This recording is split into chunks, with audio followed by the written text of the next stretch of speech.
So I've got lots and lots of news today. First of all, I'm moving on. Well, not really.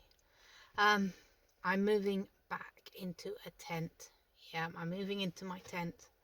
I have booked somewhere for a month. I'm moving in there this afternoon, and no doubt you'll get a video a bit further along the line on this video of me putting my tent up. Hopefully I'll remember to do that. Otherwise, you're not going to be happy just seeing me talk to you all the time. So yeah, I've made some decisions. The main thing, I think, that the thing that happened that made me do what I'm doing now is that I told you in my last video I had an Amazon interview. I don't drink, I don't take drugs, so my words just come out wrong sometimes. I don't smoke either. I have nothing in my body except coffee and tea, peanut butter. Sorry. Now I've forgotten what I was talking about. So I had this Amazon interview that was supposed to be online today. And took me over an hour and a half, nearly 2 hours, to fill out all their bits of paper with this recruiting company that was attached to Amazon. And there were loads of them, and you got emails back on everyone that you filled in and signed, saying you signed it, here's a copy. Did all of that, and then at the end it said, schedule an interview, and there's like all these dates with the blue button that you click. So I tick the blue button for today at 2 o'clock. Well, anyway, yesterday evening I got an interview. I got an email from them saying, you've not booked your interview. If you want to withdraw, please go back in and press withdraw. Otherwise, please go back in and press another, your interview date that you want to have, because we're about to run out of dates. So I went back in to their site. I got to the last page where all the dates were, and today was the last one. It was several times further on, but I thought, no, I've clicked one already. I'm not going through all of this.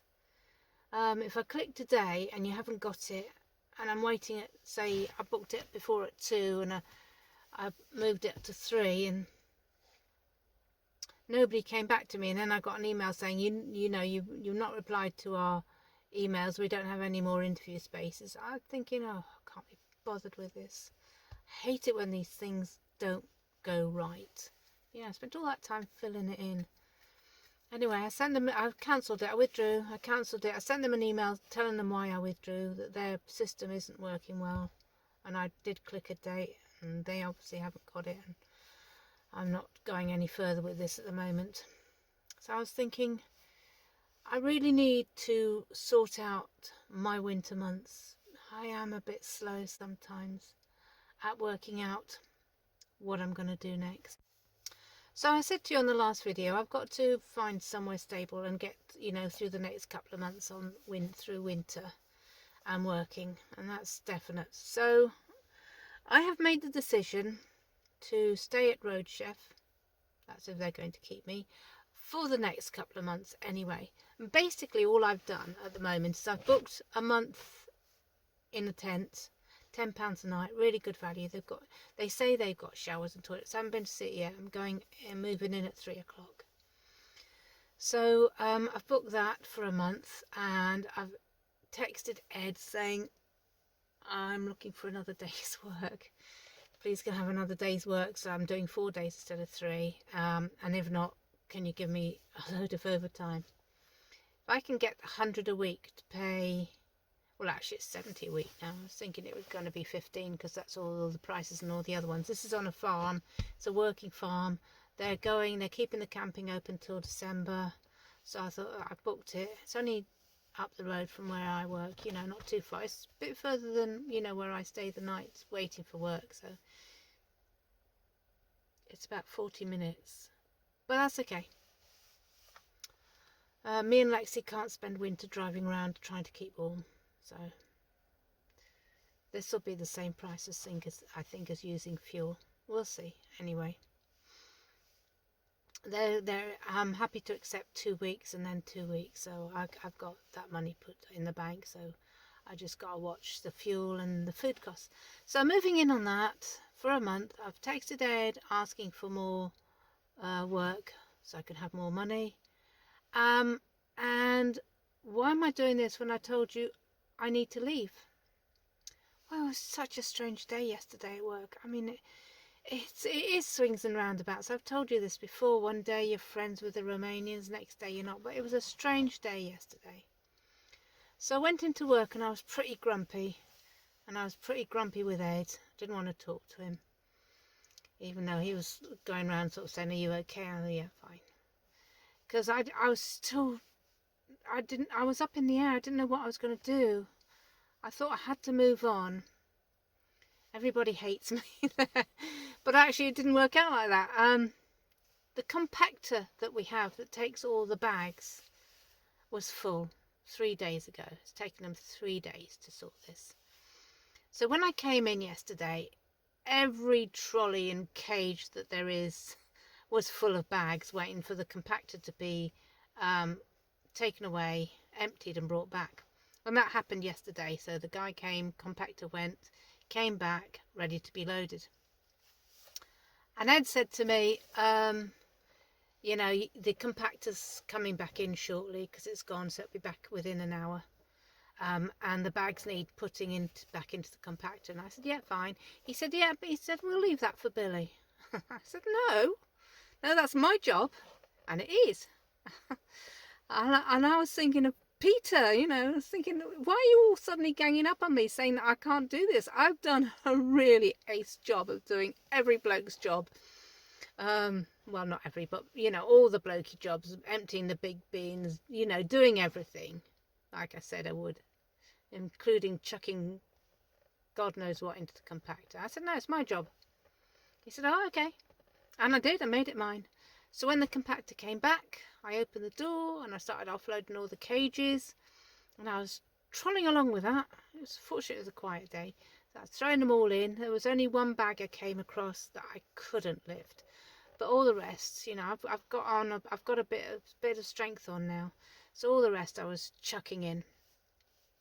One of the managers came out and he said, I'm going to get you someone to help you. And I said, well, you don't have to, you know, I'm quite happy on my own. He said, no, McDonald's is quiet, I'll get someone out. As it was, the guy he brought out to help me was the guy I thought really hated me because I was angry with the supervisor for not supporting Ed, and I thought they were good buddies. And at one stage, and I might be right and I might be wrong and I might never find out. Anyway, at one stage, you know, him and a couple of others were scowling at me, not talking to me, you know, walking the other way sort of stuff. And I thought, oh God, this is not good. So he came out and he said, hey, how you doing? How you doing? And I thought, oh, nice start. So I said to him, look, you can't do the bags. You're in your McDonald's uniform. You're going to get stinking. I'll do the bags. If you want to put the cages, you know, empty the cages away and put them, you know, neatly tidy up. I said, you know, that will help me because I don't know how to do them. And he said, oh, yeah, okay, that's fine. I'll do that. Anyway, we got chatting and he was telling me about all the things that made him unhappy at Road Chef and the others. And I could see the story unfolding as to why people are unhappy. Now, this has got nothing to do with Ed. This has just got to do with long-standing Road Chef and the people who run it. You know, the people more above Ed. I mean, I don't know what other managers are like, but I know Ed is trying very hard to turn it into a family business, you might say. You know, where we're all family and we're working together. So he goes around all day, every day, checking on us all. Anyway, this guy was saying, you know, we're very unhappy. You know, I've been put on, I've been told off and been demoted and things. Because I got fed up with a manager who was outside smoking cigarettes when we were overworked and falling apart, and he didn't come in and help us, and so I got angry and walked out and went home. And now I've had a letter of, you know, I can't remember what the words are. It's a warning letter anyway. It's on there for 6 months. If he doesn't behave himself, he's in serious trouble. So he's very unhappy about that because he's a really hard worker. He's you know, before we fell out, he's a lovely worker. He was one of the first people on my first day who came into Days Inn and started hoovering And I said, what are you doing? And he said, I'm hoovering for you. I'll do all the corridors and as much as I can. And I said, wow, thank you so much. He said, it's okay. I'm here to help. I said, are you on shift? He said, no. He said, I've been on nights. I should be sleeping, but I'll do this. I said, you're so sweet. And after that, we got on really well till this falling out with the supervisor. Anyway, we made up and we were getting on really well yesterday. And he was telling me all his secrets about how unhappy he is. And I thought that was awfully sad. Yeah, I thought it was awfully sad because he's a very hard worker. And he's a really nice guy. And he's ever so grateful. And he's ever so polite. He's Romanian. They're all Romanian, most of them, the nice ones are. I'm so glad that we've kissed and made up with all of them. They're all coming out and chatting and saying hi to me yesterday, so it felt really good. And after that, I thought, you know what? I think I've got issues, but they've got so much more. I think I've told you this, but how they're coming to work over here, and like Nicoletta's had to leave her child to be brought up by her grandmother in Romania. It's very, very tough, and I think I can do more for them. And I think by staying there, I might be able to talk to Ed a bit more about where we can go with trying to make it a bit more friendly for us all. And then also I think I can help them where they're living to go shopping more and get more good food in, because they really miss not having proper cooking and proper food. So I'm pretty sure there are ways that I can help them have an easier life here. So that's what I want to do. So this may or may not work out. I might be on one of my manic depressive, ups and downs as you get. I tell you, one minute you're planning all this stuff and you're going for it, and the next minute like something goes wrong and you think, oh God, I can't deal with it anymore.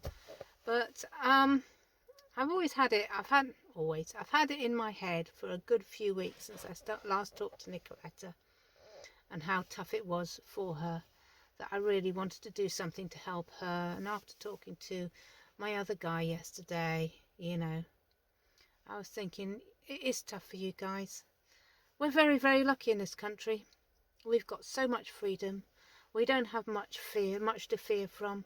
We don't have, governments controlling us. We don't live in China. We're not Uyghurs. We're not in Chile or all the other South Americans who are trying to escape horrible places to get into America. We're not there. Everybody's coming to us because we are a free and easy country. And, we might be angry with Boris and our government, and they are. I mean, they're multimillionaires and they don't give a damn about us. It's absolutely true. But at the end of the day, they are democratically voted in. We can democratically vote them out. And we can choose the way that we can, keep control of our lives, which many, many can't. And we're very, very lucky. And I know I'm lucky. So as depressed as I get, I know how lucky I am to live in this country and would not live anywhere else. So I'll go into my tent this afternoon. I hope I remember how to put it up. I hope I don't make a complete twat of myself. Move into there tonight. I've done it today because I've got a day off tomorrow as well, so it gives me today and tomorrow to sort myself out and get settled in and get ready for work. I've asked Ed not to give me another day's work for at least a week while I settle in.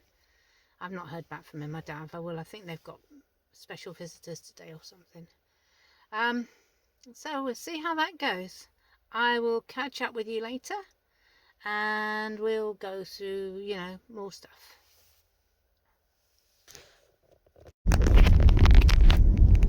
So guys, here I am, heading across the hills to this farm that I'm renting their space for a month from. Past a few cars, so at least I know it's a well-frequented road, because I don't know what the weather's going to turn into. It's gone over a cattle grid there. So I'm still 1.8 miles from the farm. So I just thought I'd start it early so you had some sort of idea as to sort of what the countryside is like around this place that I am staying at for the next month. It's something I'd like to know as well. I am nervous, as always. I hate doing anything new. Especially if it means the possibility of making a complete arse of yourself, which I'm very good at doing. You know, putting up the tent. If it's windy out there and it blows away or something dreadful, then it's going to be tragic. It is very cold out there, and it's, as you can see, very dull, and it's very windy. So I don't think I have put my tent up in windy conditions. I think all my days of putting them up and taking them down have been on maybe wet days, rainy days, but I can't remember struggling with the wind. So,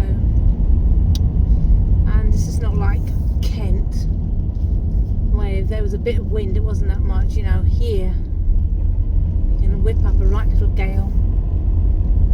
So 1.2 miles yet before we get there.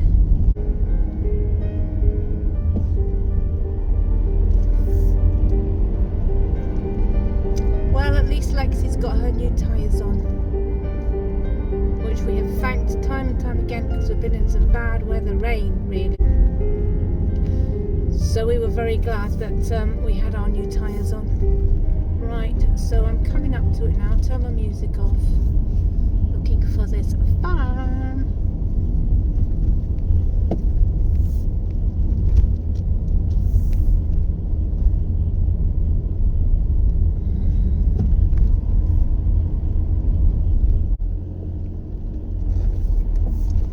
So here we are, going into reception. Big place.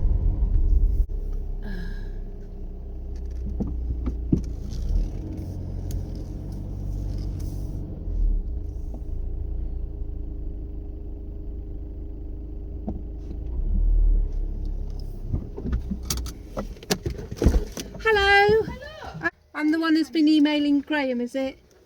It is, yes. Graham's my husband. I thought he might be. Yes, yeah, I'm Julie. So you're stopping for 4 weeks, are you around? Yeah, sure, find your spot. Thank you.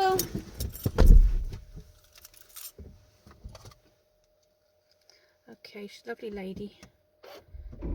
She's going to find me a spot to park.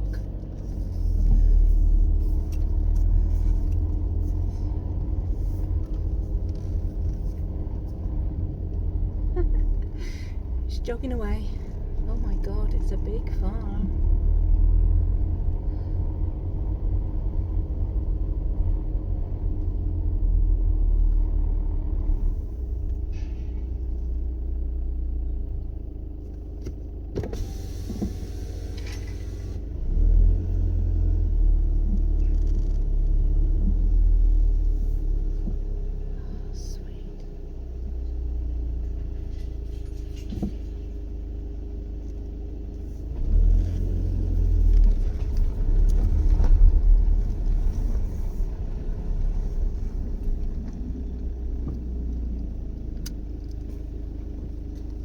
Right, so depending where you want to be, you are actually best staying on this bit here. Well, it's quick in and out as well, because I go into work early, and if it's, you know, Right. I didn't want to wake So anybody what else. it is, we put caterpillar tracks underneath the grass here, Right. which will be better for your car. So if you want to park your car just on the side here, it'll be better for getting off. So park it Into the field, sideways on. rains, it could get boggy. Right, okay, cool. So you're probably better just staying here. I've got a caravan coming on tonight. I've got another lad coming in a tent tomorrow. He's doing some sort of fell race. So I have to do everything right. So if I turn my car round, if you turn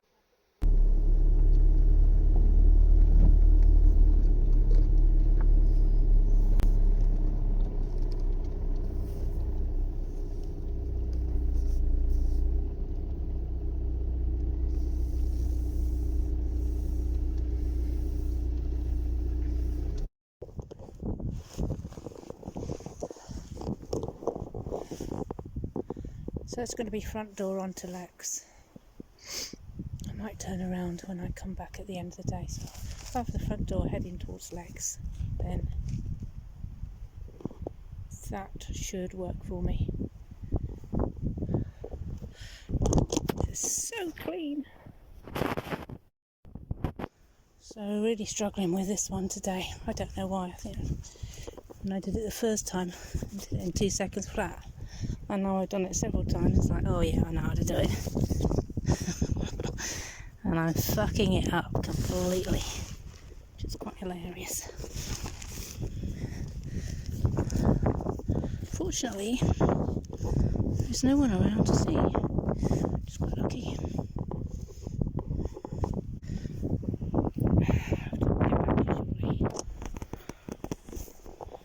So, what do you think? Saw some big gaps at the bottom of there.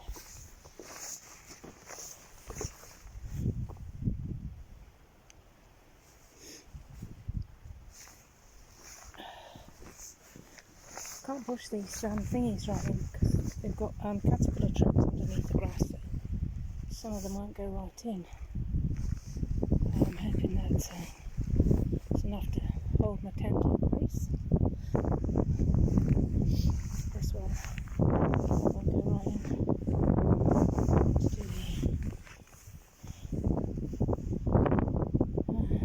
Be fine in the wind. I think it's the rain that's going to be the issue.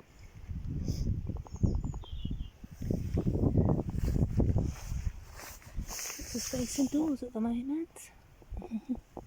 And outdoors. Okay, that's it for now.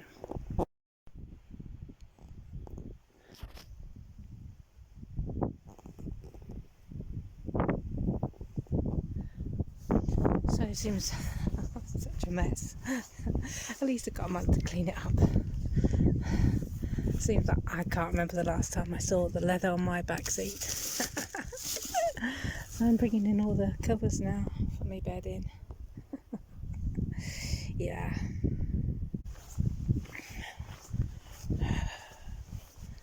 It's my tent right now, so I've shoved everything at the back that I want.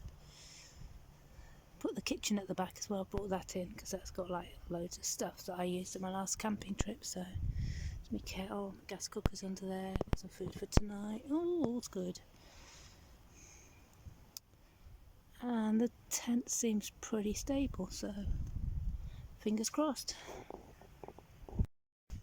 Just want to give you a quick tour of the toilet block because it's brilliant.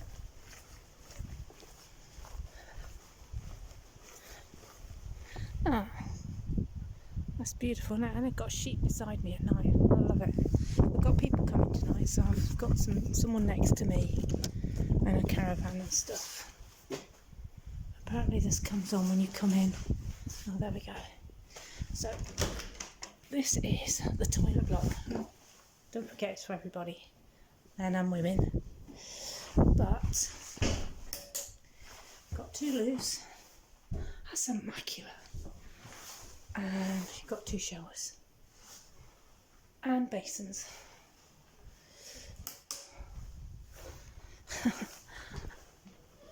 I have not stayed anything this posh.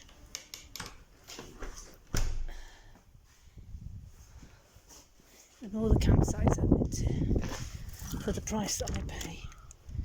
So it's impressive that they do that for their people.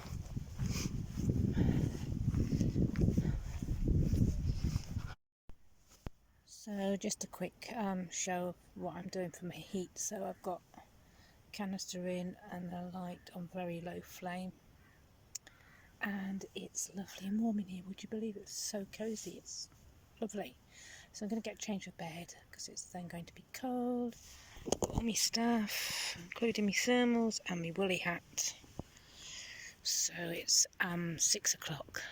Got no internet, can't get the radio. Pretty stuffed. I'm probably going to watch some videos that I made myself before I go to sleep.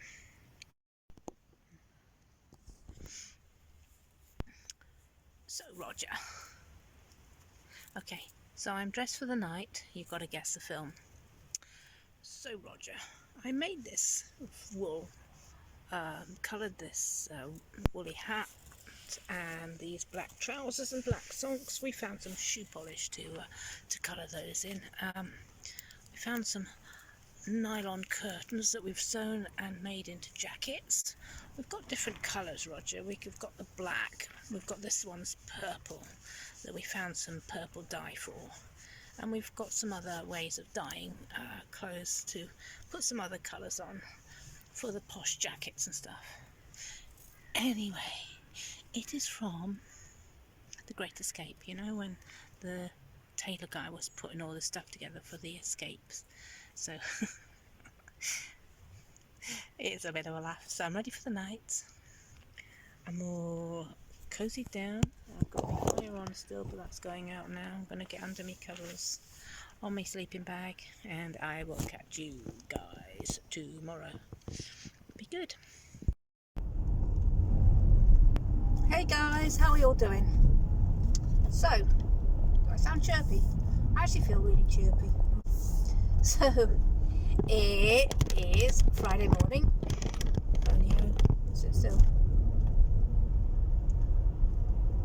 It is Friday morning. It is 5 to 10, and this is my second day off. So, last night was the first night in my tent, and it was absolutely freezing. I mean, I thought I'd actually made a mistake about sleeping in the tent last night. I thought, I have never been so cold in all my life. I wasn't this cold in April. I haven't been this cold since I've moved out my flat. You know, and obviously long before that, because my flat was nice and warm. But I was frozen, and I think I stayed awake most of the night trying to get warm. I was so cold. And I had all the stuff on that I showed you, so the purple jacket, my woolly hat, a hoodie over, and I had blankets, but the blankets are an issue. I've not laid them right, and I need to lay them better. So I was frozen solid. And when I woke up this morning, when I sort of got up this morning, when the alarm went off at, what time did I set it for? 6 o'clock. Because, you know, it was my first lay-in, and it was supposed to be a nice lay-in. I was supposed to be lazy, but anyway, I got up. I was freezing cold. I bought the cooker in. Bloody gas stovey canister things. They don't work, do they, when they're cold? So then it just dropped its flame down to virtually nil, and I was getting no heat. Yeah, so I'm parked up in Morrison's now. I was just thinking, you'd think that I would be severely depressed this morning, wouldn't you? You'd think, oh, she must be really down. She was freezing cold, she was miserable. I tell you, there were icicles coming off the tent when I opened the thing this morning. That's how cold it had got in the night. There was rain, and then that froze, and it took Lexi half an hour to warm up and defrost and everything. Just going to turn her engine off now. We've been for a ride, warmed her up. So yeah, you'd think I'd be really depressed and down and not wanting to go on, but it's not how it works. And I don't know if it works with everybody like this, but for me, I've come out fighting. I've come out thinking, right, okay, there were issues, but it was my first night, and I can resolve these issues. I sound like a technical person. This all goes back to working, doesn't it? And you have issues, and you want to resolve, and you want to go forward. Do you know what I mean? So I lost the phone then, because I went to bring you forward closer to me, because, you know, I'm in Morrison's and people are loading their goodies by me. So anyway,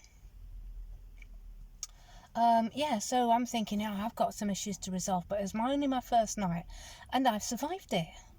And I'm actually quite cheerful. So I've thought, right, okay, I've got to think about this tonight, because in the night I was thinking, oh, I've got to park up near work tomorrow. I've got to leave about 10 o'clock tonight, go and park up and sleep overnight in my car, be ready to go into work, because I'll be able to warm the car up and then just get into work. And I still might do that, I'm not sure, so I'm not going to say no, but I've measured the time to get from where I'm camping to work, and that's half an hour. So I know I can make it work. So you know, I do think that I can make it my home for the next month. I'm very lucky. I've got a really nice farm to stay on for a month, and I think I can make it my home. And as always, fighting fit. Bit tired. I am tired. I did not sleep well, but no doubt I will. It's my day off. I knew that there would be issues, so I knew that today would be a day of sorting things out, which is what I'll do. And I'll get some kip in, get this YouTube uploaded to you so you know what I'm up to. So today I'm going to go to Penrith and to go outdoors and pick up a load of gas canisters so that I've got them. Then when I get back to the tent today, I'm going to make more of a area that I can put the cooker on, that is safe underneath, and obviously safe all around it, so that I can put the cooker on in the night or when I get up. And in the night I only mean just to quickly warm up if, you know, if I'm really, really cold or something. Well, here I am, guys, at Go Outdoors. I'm just about to go and shop in there. I'm going to get my gas canisters. I'm going to also look at a small little foldable pan so I can heat soups up and things. Have I put anything else on my shopping list I wanted to look for here? Let's see if I saw I had anything. I don't think I did. I think that's it. I'll have a wander round.